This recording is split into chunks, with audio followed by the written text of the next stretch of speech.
Жаңа конституция жобасындағы тарихи мұраны қорғау, мемлекеттің тұтастығын сақтау, білім мен ғылымды дамыту, цифрлық қауіпсіздікті қамтамасыз ету сынды маңызды бағыттар көпшіліктің көңілінен шықты. Құжатта елдің шекарасы мен аумағына қол сұғуға болмайтыны нақты жазылған. Ең бастысы, жаңа конституция жобасында адам құқығының жан-жақты қорғалуына айрықша мән берілген. Ел тұрғындары бұл заман талабына сай қабылданған шешім деген пікірде.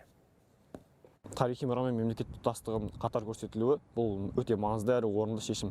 Бұл халқымыздың терең тамырын сақтай отырып, тәуелсіздікті нығайтуға бағытталғанын білдіреді.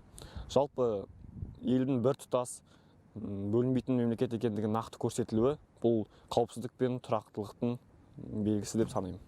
Жаңа ата заң жобасында білім мен ғылым, мәдениет пен инновация басты бағытқа алынған.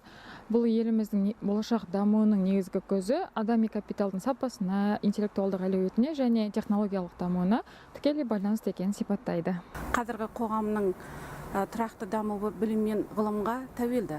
Ал цифрлық құқыққа келетін болсақ, ол азаматтардың қауіпсіздігін қамтамасыз етудің маңызды шарты.